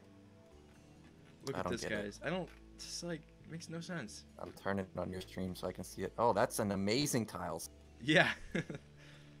What is that? It's not even like it's Tau Cross with a different tile set. What? I have no clue. You should have seen that, oh, the Fighting Spirit Circuit Breaker one was funny. Okay, I'll just download and make. So yeah, that's just a client bug, I guess.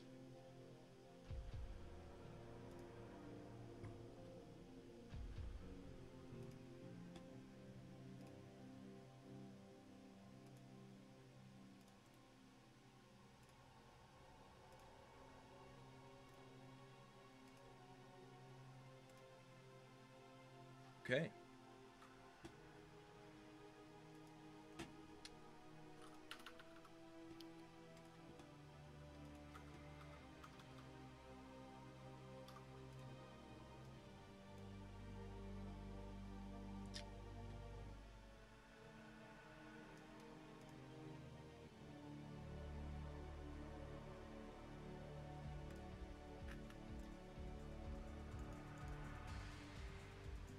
Alrighty, so finally got Game 3 up here.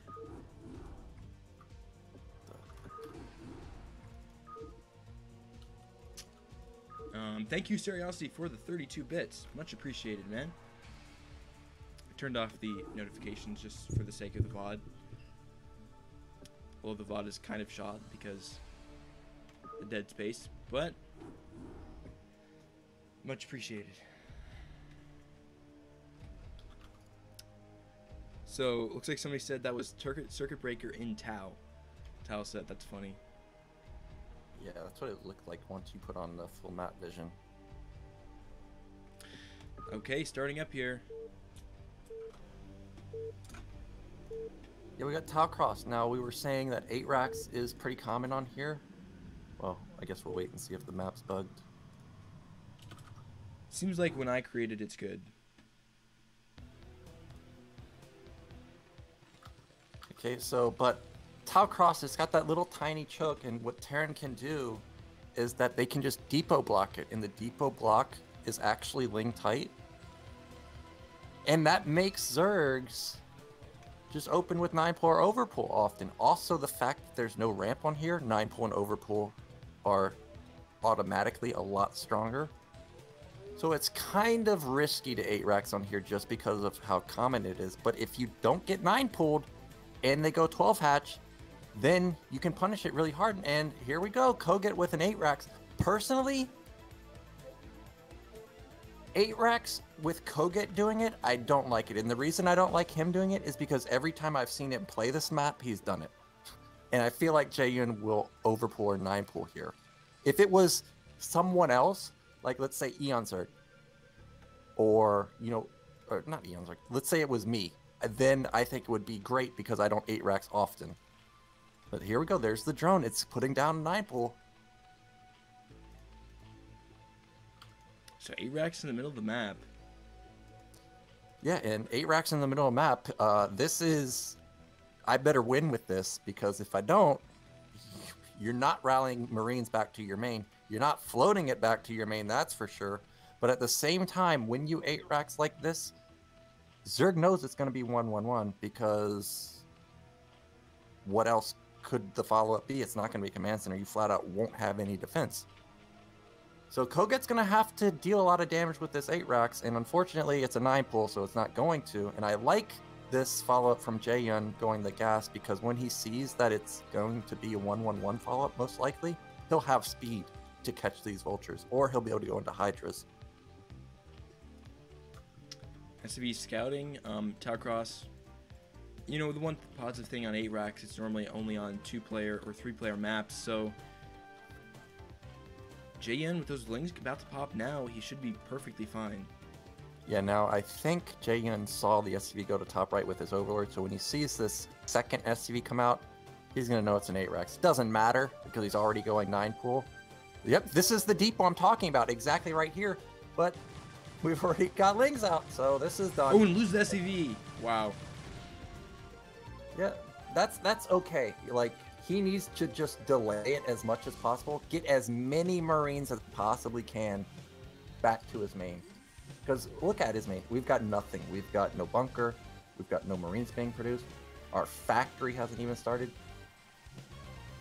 And this Marine that he's sneaking across the map, I actually think is pretty smart. If Jaeyun is not paying attention, potentially, like if there was a bunker here, maybe he loses a majority of his links to a bunker.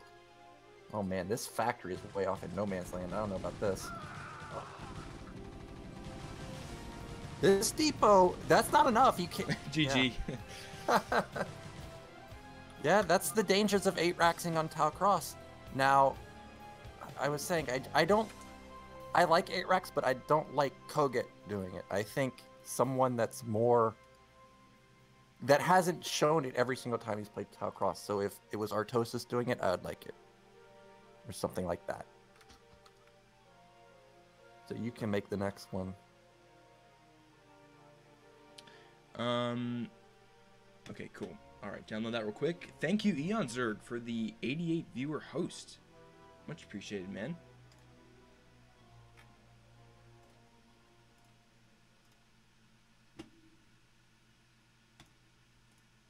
Yeah, for some reason, my client does not like me watching replays with you, Jaeyun. Apparently, I don't. What did you do to anger the client? I didn't do anything. I don't know. Maybe I just played Terran and they punished me. Blizzard does. Yeah. Okay, here we go.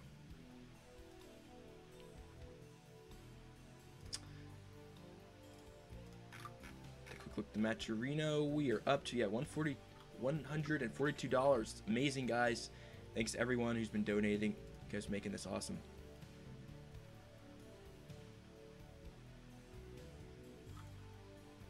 Looks like the 2 is backwards on the overlay. Okay, that's funny.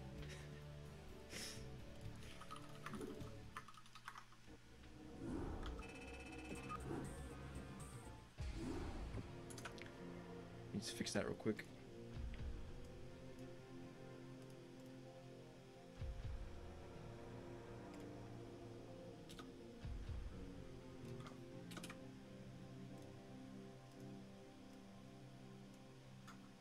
There we go.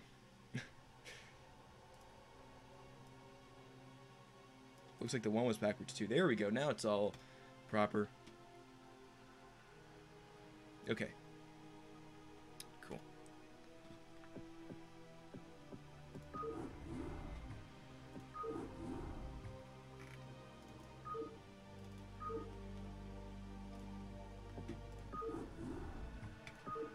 So, looks like kogeT picked Fighting Spirit for this map. Yeah, I think that makes sense. Based on the maps available, this is probably the, well, you know, it's a ladder map. Probably plays it a lot. Probably didn't ban it. Okay, well, the map's bugged for me now. Are you serious? Are you serious? Yeah, I'm serious. What is going on? This is... Let me download. Okay. I'll make... I don't get this. Blizzard, please.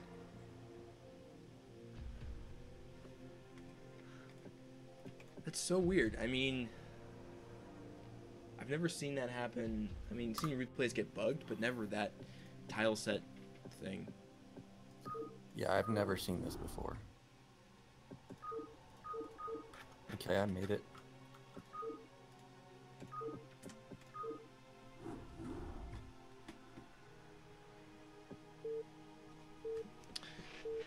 Cross your fingers, everybody. Let's see.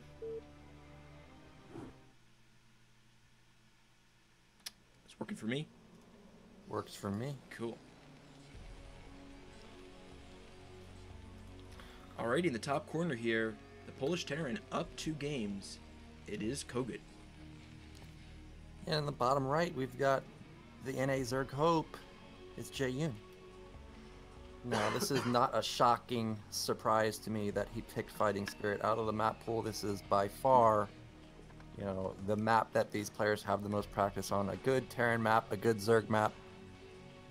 I'm just curious what kogeT will pull out here because he can play standard, clearly, because we just saw that on Circuit Breaker. He can pull out cheese. We saw it on Destination. Now, I think a good build for kogeT to do here would be to pull out a cheese build on here, and the reason for that is because I think Jaeyun might expect standard play on here since he went for a standard play on Circuit Breaker, and there we go, there's an 8 racks, but unlike last game, this is not a center 8 racks. This actually has the ability to turn Marines around and be quite safe. Will we see a second Rax follow pretty soon after this? No, I don't think so. BBS, not really.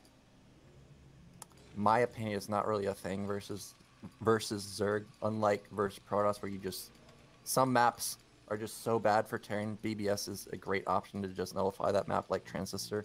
BBS versus Zerg, I don't feel like you really need to do that. There are games where you can just flat out win with an 8 racks.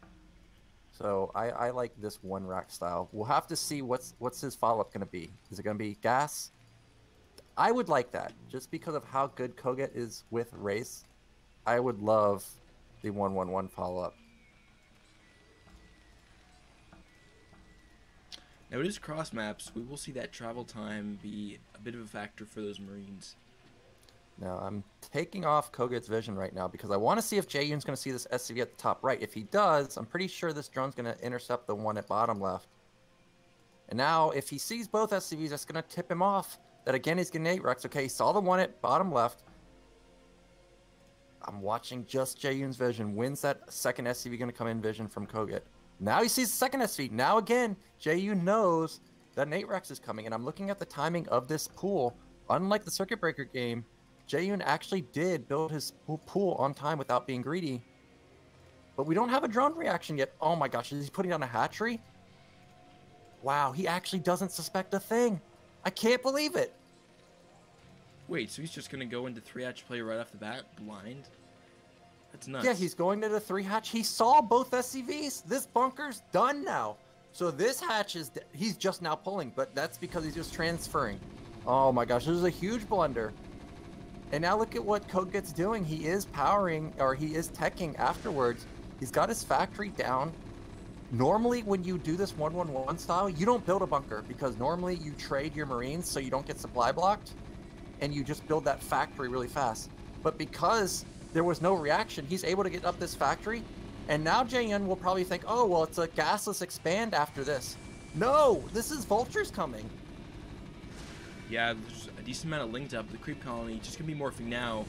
And the second bunker up with that forward Marine. Yeah, this is going to be all but over.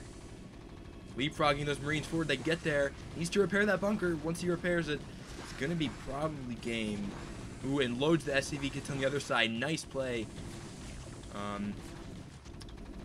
We'll see. That sunken will it go down? Ooh, actually loses the SCV trying to repair it.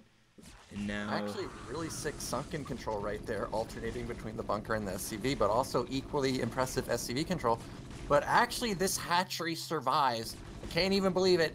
And now, at least there's a sunken here. So a Vulture follow-up actually won't deal that much unless he tries to scoop by the top. But there have been a lot of lings made, so the damage has been done. And I like kogeT's follow-up here. He knows that he was 1-1-1ing. He had potential to run a Vulture by, but because of the sunken, he doesn't have that potential anymore. And now he's just going into the expand. And now, you know, it's kogeT. Jaeyun sees his Vulture, and he doesn't have vision of kogeT. Is it race? Is it expansion? He has no clue what's going on. With the Vulture of kogeT wisely moving back, he suspected he saw a couple of lings out there, and he has to micro this. This is his hope to survive. Yeah, he saw lings. He can't just... Okay, this was a smart... Oh, I'm not sure. I don't think Jaeyun actually saw the command center, so that's terrible. Now he, again, doesn't know, is it all in or not? Great Vulture control here. And the decent split. Okay, actually, there's an important ling that has to go unscouted. Oh, it's going to get caught. It is so critical for Jaeyun to find this command center. If this was versus, you know, me or Artosis or somebody, not as critical, but versus kogeT, highly critical. And there's the Hydrogen, and he doesn't need it. Well, actually, I take that back. I see one starport going down, so maybe he does need it.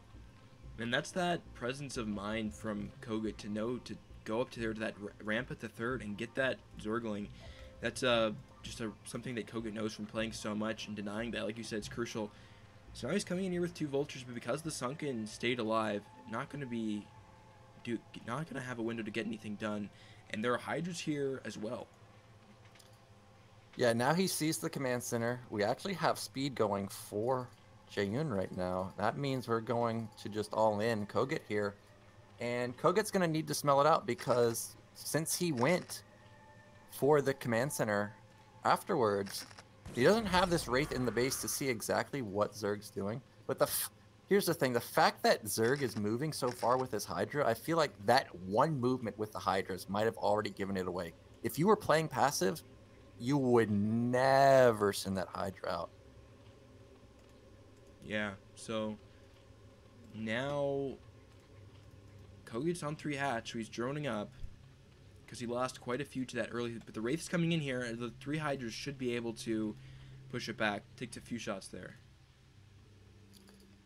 Now, I see that Jaeyun actually mixed in a couple drones, and he's kind of got half all-inning here, half powering with drones off of 1 hatch.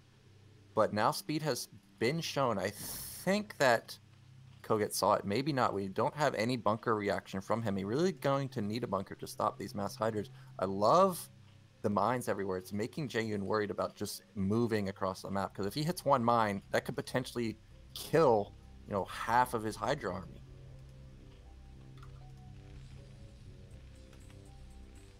We've got Science Vessel production on the way, and Siege as well. So we're going into like a biotank style here. Sorry, my bad. Mech. And no, sorry, I was confused. He's actually adding on a few racks, so this looks like this will be biotank.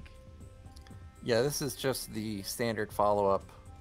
After you go 1-1-1, you get a bunch of tanks, like 3 to 5, 6 tanks with a lot of vessels, usually built up off of 1 starport, and then you have a bunch of Marines supporting it. And look at Zerg's army comp. We've got Hydras only. They've already wasted resources with speed. That's not going to help in a Marine tank fight. And Marine medic with tank support is just going to just absolutely obliterate that comp. And Jaeyun's committing to it. He already has an evolution chamber down. He's got a 4th hatchery down. He knows what's coming. He knows that he has to build a lot of units to stop this.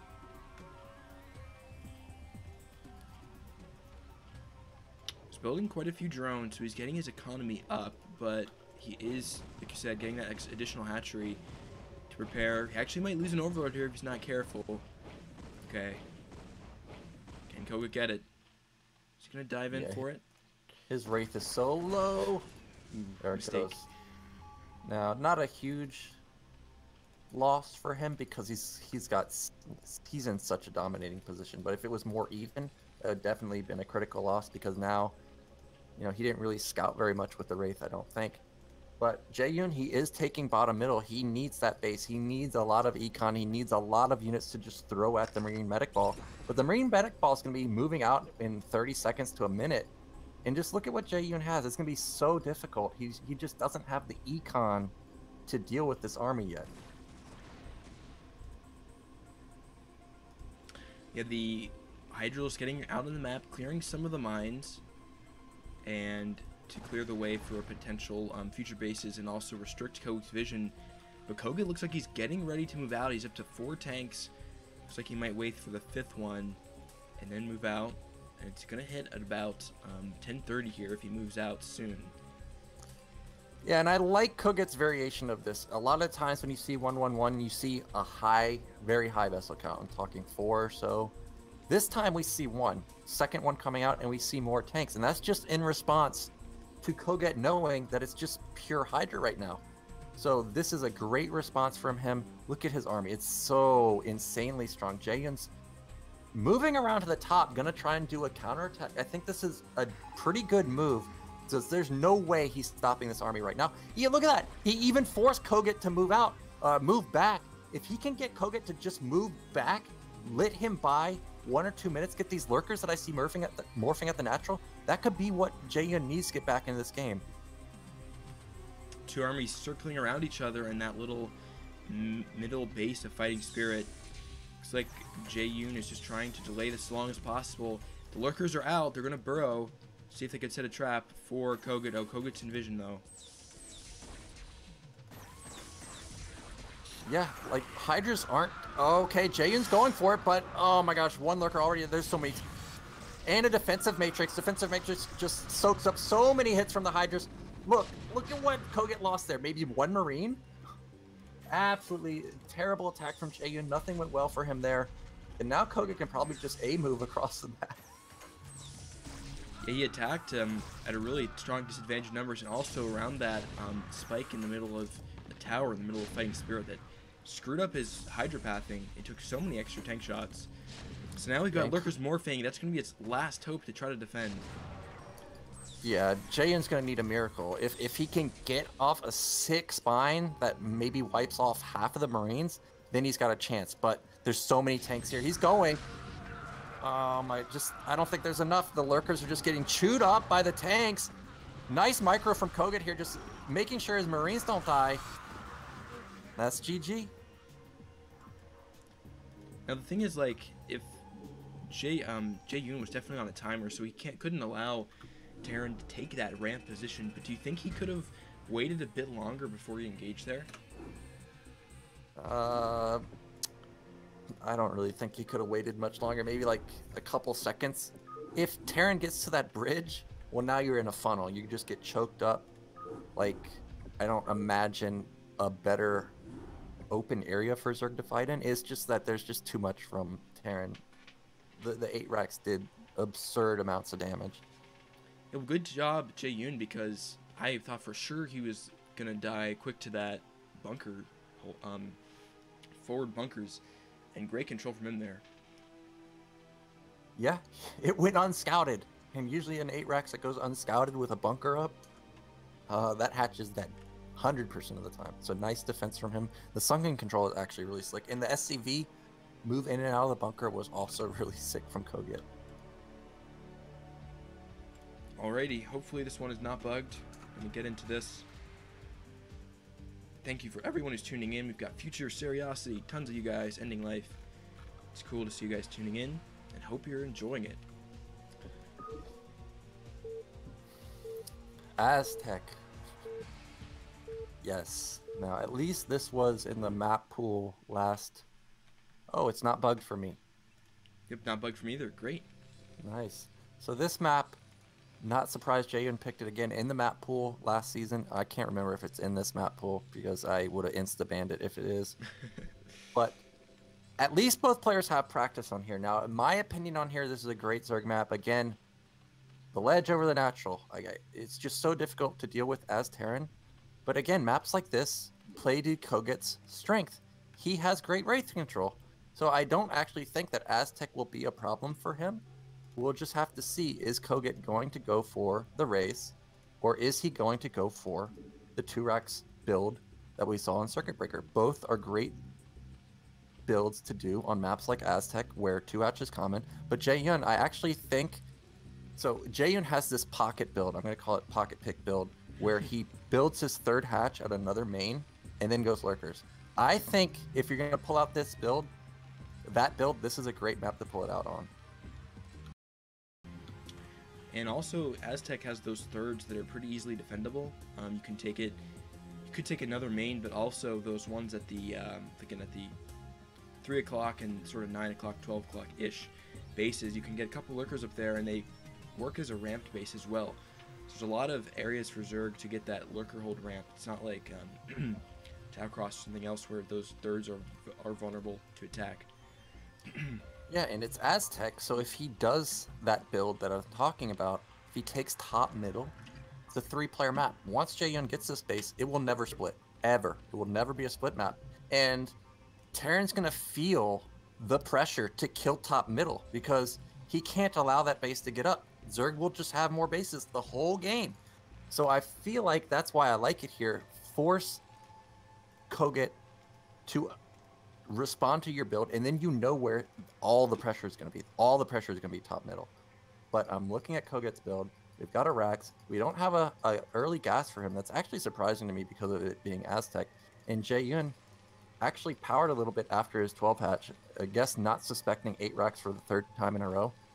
And that's a nice call from him. We'll see if this drone here can be as good as it was last time.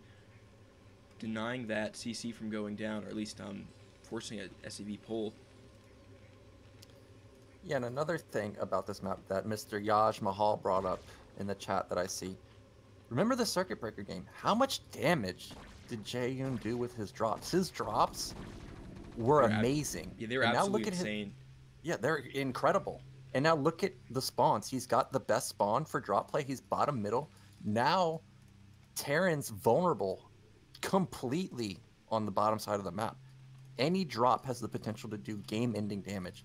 Anything, like lurkers could wipe out depot lines. You get supply block. They could wipe out key buildings like starports. Literally anything that Jaeyun kills here is going to be critical, and they're going to be, the drop will be able to get into the base quite easily. Yeah, I remember watching a game where Jaeyun was playing Artosis, and he faked a 3-hatch play, and then just went for 2-hatch Hydra drop, and that was actually insanely good. Made our Artosis so mad. The mind games. So difficult to deal with versus Zerg, because they shut down your vision really fast with the lanes, and then you scan, nothing, or you scan Hydras, but just scanning a Hydra den doesn't necessarily mean anything, especially versus someone like Jaeyun. I'm looking, okay, kogeT, this is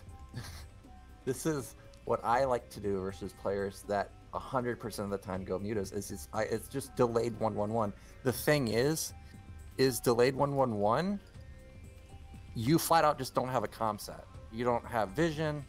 If they go lurkers, you auto lose. But this is kogeT. I don't know if it's going to be 1-1-1, but we do see a fast factory. This is actually looking like it's going to be the Goliath build, I think, that we were talking about earlier. Ooh, maybe is he going to go for a drop first, Vulture drop? Sometimes we see that into the Goliath build. Yeah, we could see that potentially. We're just going to have to see what is coming after this factory. Paying close attention. Okay, there is the start port. Now... Okay, this actually is just delayed 1-1. I have a feeling that this is not going to be mech. The amount of Marines that have been built now, this is just a really high econ 1-1-1 style, but he's so vulnerable to mass lings. If Jaeyun had have gone mass ling, he would have insta-won right now. There's no academy for stim. We don't have an eBay going. There's nothing really here to save him from that. But kogeT's getting away with it so far, and if he can get away with it, he's going to be in a great spot. Yeah, there's the armory, actually. So actually, it's going to be fantasy style, which is Marines and Valkyries. Man, Valkyries, don't see that every day, and those are the barracks going on, so it looks like what we're going to see. And Jaeyun going for a 3-hatch Spire. Yeah, and the Valks are going to be great.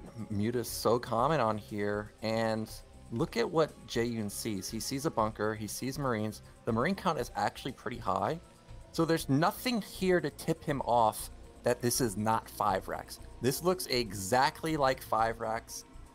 Everything about it looks like it, and when he sees these Valks, he's going to be like, what the hell is this? And Valks actually deal a lot of damage. Like, if he gets even 2 Valks out and there's even, 2 or 3 shots fired, these mutas are dead weight, essentially. They're just wasted supply. They will never be able to engage anything ever again. Yeah, we're going to see the 9 mutas come out at a pretty good time, though. And will 2 Valkyries be done in that time? It's going to be pretty close. Yeah, now, this is actually insane to me. I'm looking at what kogeT's doing. Where's the eBay? There's no eBay. If you lose, your whole build is revolving around this Valkyrie. If it goes down, you get torn apart. At the same time, because it's gone unscouted, there's no way there's Scourge with this Muta army. Okay, so here are the mutas, and there are the Valkyries coming up. They are revealed. Yeah. Oh my god, look, this is what I'm talking about. Look at the health of the mutas. They're already less than half health. And now what? Now you just get the hell out of there. Like, he even built 2 more mutas. That's standard. He's got 1,100 minerals, 1,100 gas in units that can't fight anymore. And now kogeT wants to fight. So he better pray that these lings have crazy damage. This is about as good as it can get. Okay, the mutas are on top of the bio, though. Here are the Valkyries. Oh my god. Oh, gets a goodbye. They're so low, and now kogeT's bio army can march into the natural of Jaeyun. Now there are a couple Scourge here. Okay, this is actually a really slick build. The Valks, I was actually expecting him to build like 5, but we only have 2. And now he's just going into standard Marine tank play. Oh, actually, we've got a Vulture with mines. So that's kind of interesting. But the point is Valkyries are very expensive, but he's not committing to it anymore. Meanwhile, Zerg has to build Scourge. He's got to build them to deal with these Valks. Now top middle's dying. There's just nothing to actually deal with the army because the mutas are Scourge on the Valkyrie at the bottom. He loses. Okay, gets out with 1 of them. And Valkyries are so expensive, so gas heavy, that loses 1 there. But they've done enough damage as it is. And this 3rd hatch. Oh, there's a lurker here. He's got to burrow that. Gets it down. Nicely done by kogeT. Focus firing that. And GG is called as that 3rd hatchery is going down. Nice. Yeah, that's a feels bad man moment for Zerg right there. You get these mutas out. Mutas, they don't necessarily have to deal damage, but they have to at least keep tearing in their base. It's got to be one or the other. It can't be I built mutas and do nothing with them. And nothing got done with the mutas. So that was an amazing build from kogeT. Might be stealing that one. I won't lie. Valkyries are amazing because, I mean, they're so strong. They're really fragile though, and they're expensive. But when you get them out, they seem just so strong. Yeah, the key there was kogeT did a good job of making it look like 5 racks.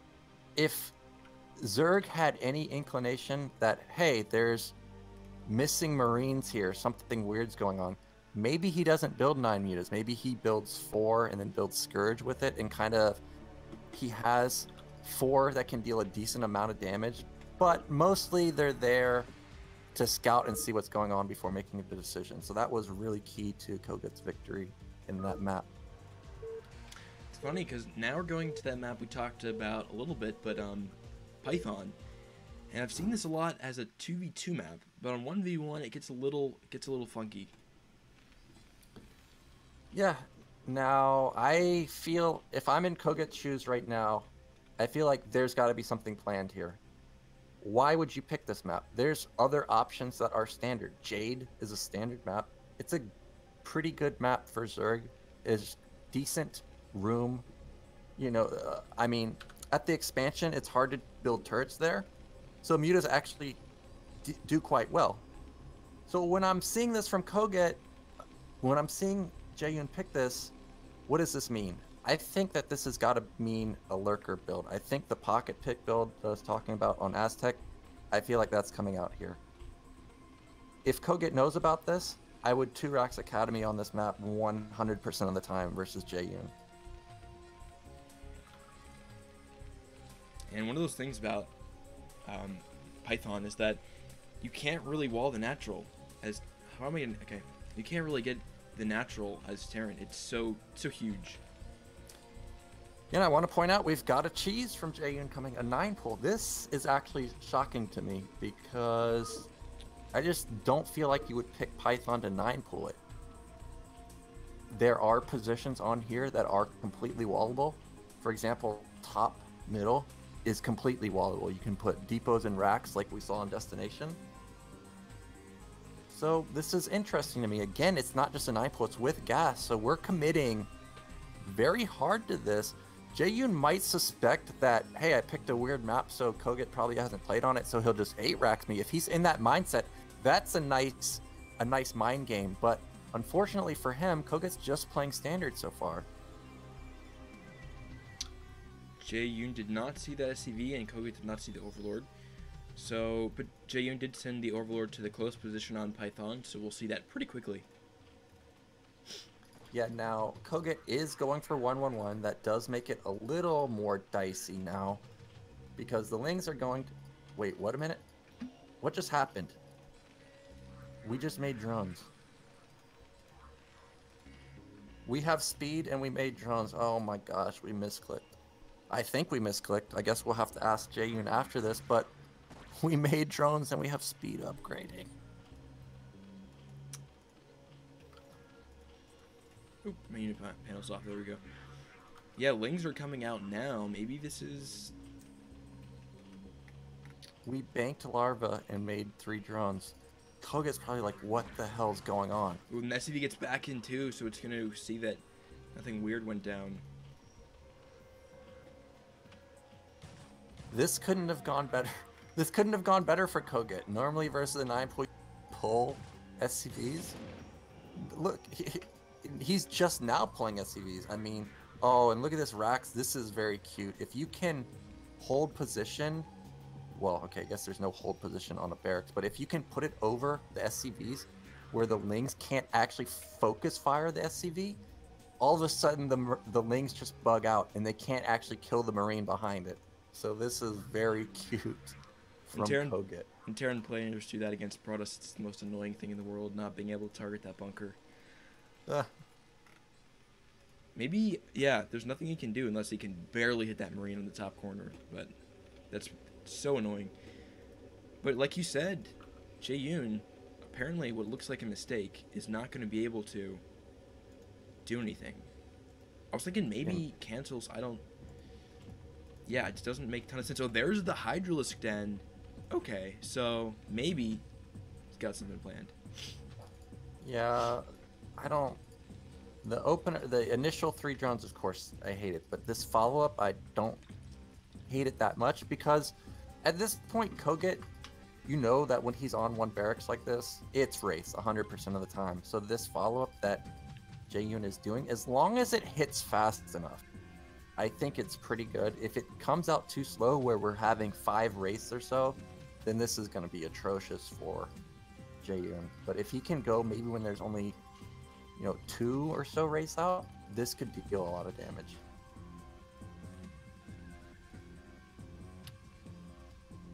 Maybe we might see that barracks float come into a larger play later if those Hydras not able to attack the Marine. I'm looking at the upgrade for Jaeyun here. He's got speed again. Because I see this build so few, I'm not sure if you should get speed here. I personally feel like maybe range is better on top. Well, first off, you can reinforce faster, but at least you'll be able to shoot, from a farther distance. I don't know yet, but here's the race out. Now, this timing that we're going right now, this is the timing that I like. Because we have 1 Marine for defense here and only 2 race. He's going for it. There's nothing here. Yeah, these Lings gonna get up. Oh, the SCVs are glitching out so hard. This is what I'm talking about. Yeah, he can't even hit the SCV here. I don't think he's hitting the barracks even. Yeah, he can't hit it. Ooh, gets the rate there. That's a blunder from kogeT. So kogeT's gonna hold here because there's nothing he can. Okay, the Lings, will they get an avenue? The bunker. There's only one Marine here shooting. That's not a lot of DPS. Okay, now a second one. Wow, that was so slick from kogeT. I didn't realize that not only will the SCVs block the Lings, but on top of it, if Hydras attack, the Hydras prioritize the racks somehow. How does that happen, Blizzard? That's crazy. And now, I thought kogeT was in danger. Now he looks like he's probably pretty safe. I think maybe it could have been because the CC was up into the fog a bit. I'm not sure, but the tank is out here and DPSing away, and now Jaeyun just threw away all his units. What a sick building and unit placement from kogeT. And now look at what Jaeyun has. He's powering hard, but we have no drones at the NAT. He's at least has a third hatch going up, but kogeT, he's doing the style I talked about, where you're just all in on one base with Wraith Marine Medic tank. And Jaeyun doesn't have a lair. He's already committed an upgrade for the Hydras. That's a lot of money. So it's going to be similar to Fighting Spirit, where kogeT's going to move out, but how can Jaeyun ever engage the army? He's going to have only Hydras. Almost losing that right there, kogeT pulling it back. Some nice scouting intel here. And that's the one, the saving grace for Jaeyun, I think, is that he gunned down a lot of the Wraiths, so he didn't lose any drones. Yeah, he did kill the Wraiths. I'm actually surprised that we have Science Facility out for kogeT. Vessels are great, of course, there's no doubt, but they're very expensive on the gas. Irradiate costs a lot in the early game. Wraiths, of course, are not great versus Hydras, but they soak up a lot of damage from the Hydras. Takes 12 hits to kill one Wraith, and they do a little bit of damage. So I actually would have liked the Mass Wraith plus tank Marine Medic style, but this is fine also. He's in such a dominating position that if he can just slowly build up that that vessel count like on Circuit Breaker, it's going to be almost impossible for Jaeyun to win here. kogeT's actually supply blocked here. This is rare, and that's a pretty long supply block for him, but still in a commanding lead. Yeah, just getting all of his key units out. We've got a third tank coming out, vessels out. We've got range being upgraded right now. I think we're probably waiting for about 60 supply, and then it's going to be go time. Everything will have hit by then, or we're just going to move out now. I'm not sure if I saw us upgrade Siege yet.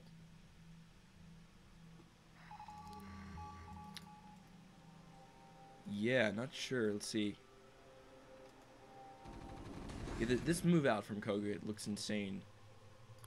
Yeah, now Jaeyun actually has a decent sized army. He has a lair, so this vessel is actually very critical to kogeT's army. If he didn't have the vessel here, and look at his scanner, it's almost completely used up. If any lurkers got in position, the lurkers would delay the push forever. So this vessel, originally I was liking Wraith more, but now the more I'm seeing it, this vessel is a very key unit with kogeT's comp. And the more he waits, the more dangerous it's getting for him, because Jaeyun actually has a lot of units. He's powering off of 4 hatches right now, so he's got a pretty strong macro right now. But it's all going to come down to this fight. Now remember, everyone, this is a best of 9, so this is match point for Jaeyun. He has to win this game to continue his hopes. Yeah, and kogeT's moving into position here. Now he has no clue where Zerg's army is. If Jaeyun can get a big flank here, that would be absolutely amazing for him. There's so many fire bats here, and actually a lot of Jaeyun's army is linked. So as long as these fire bats are in a great spot, this is gonna be the game-deciding attack right here. Jaeyun going in, Lings are on tank, but there's a defensive matrix. The fire bats held strong. So many Lings died in the front, and that's GG.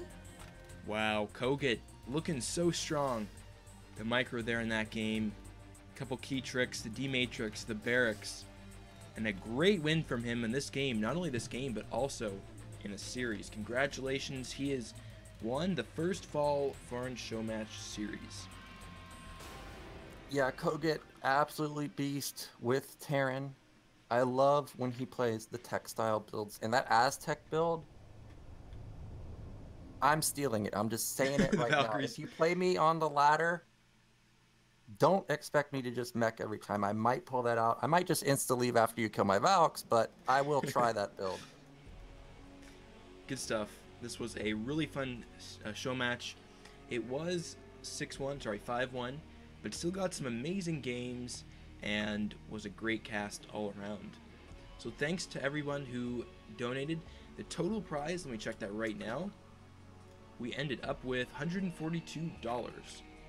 So that is going to be split 70-30 between kogeT and Jaeyun. Again, thanks to 2 big donors there and all you guys coming in using those coupon codes. Thank you to Matt Chirino for that. And man, we got some great moments here. The Circuit Breaker game was absolutely amazing, and the Valkyrie build as well was cool. So yeah, Circuit. Oh, go ahead.